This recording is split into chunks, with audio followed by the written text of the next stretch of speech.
আন্দোলনে কিভাবে অনলাইনে সাহায্য করেছে, প্রযুক্তির মাধ্যমে আন্দোলনে অংশ নিয়েছে।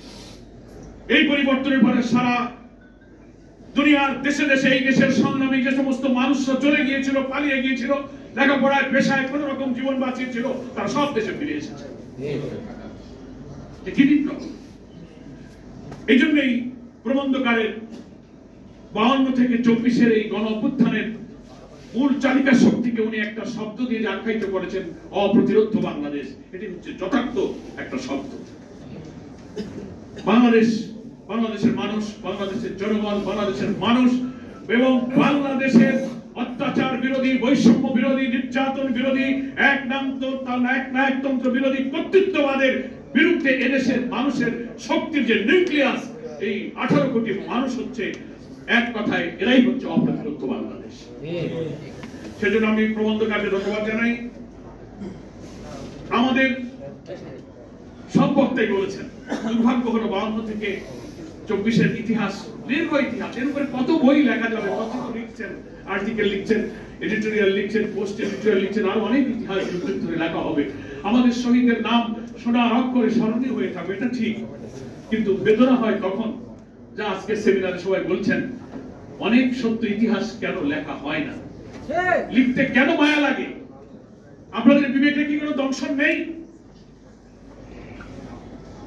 এখনই এই বিপ্লব হয়ে পড়ল না 6 মাস, 6.5 মাস গণ অভ্যুত্থানের পরে, এখনই কারা এই আন্দোলনের মাস্টার মাইন্ড ছিল, এই কৃতিত্ব এখন হাইজ্যাক করা শুরু হয়েছে। যেসব দলের বড় নেতারা বলে যে আমরা এই আন্দোলন ছিলাম না, ভিডিওতে আছে, এই আন্দোলন তার ছাত্ররা বলে আমরাই মাস্টার মাইন্ড। কি বলবেন কি হাইজ্যাক? আমি তো মনে করি মাস্টার মাইন্ড কারা, শহীদ কাফেলা ইসলামী ছাত্র শিবিরের কেন্দ্রীয় সভাপতি সেটা ঠিক কথাই বলেছে এই আন্দোলনের সব শহীদরা এবং গাজীরাই হচ্ছে এই আন্দোলনের মাস্টার মাইন্ড। এটা চিন্তাই করে লাভটা কি? শিবির কি করেছে বিশ্ববিদ্যালয়ে আর কি করেনি, এটা তো তোমার বক্তৃতা করে বলার দরকার নাই। ওই বিশ্ববিদ্যালয় ঢাকার ছাত্র আন্দোলনে যারা দিনে রাতে মৃত্যু ভয়হীন চেতনা নিয়ে যারা রাজপথের হলে হলে সংগ্রাম করেছে, লড়াই করেছে, গুলির মুখে জীবন দিয়েছে, ইতিহাস লেখার সময় ভুল লিখতে পারবে, মিথ্যা লিখতে পারবে, কিন্তু বেঁচে থাকা ওই মানুষের স্মৃতি আর চিন্তাকে তুমি পরিবর্তন করতে পারবে।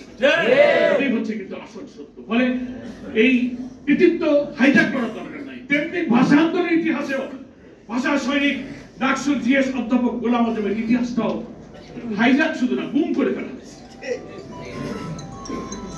লজ্জা লাগে না? তামাদ্দুন মজলিস করে প্রিন্সিপাল আবুল কাসেম, আব্দুল মতিন, ভাষা সৈনিকরা, কত সিনিয়র লোকেরা 47-এ স্বাধীন হওয়ার পরে যখন কায়েদ আজম মোহাম্মদ জিনা প্রথম পূর্ব পাকিস্তানে আসলেন, ঢাকা ইউনিভার্সিটিতে কার্যক্রমের সামনে তিনি যে বক্তৃতাটা করলেন যে উর্দু এন্ড উর্দুর shall be the state language of Pakistan, university ছেলেরা প্রতিবাদ করে নো, এটা হতে পারে।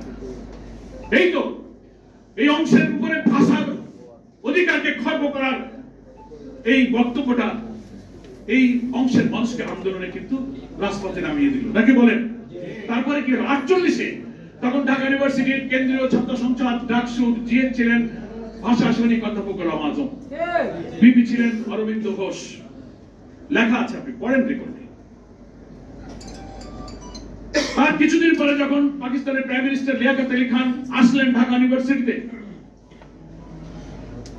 এই অংশের আন্দোলনের ছাত্রদের ভাষা আন্দোলনের উত্তাল আন্দোলন দেখে তিনি এসেছিলেন ইউনিভার্সিটিতে বক্তব্য রাখছিলেন।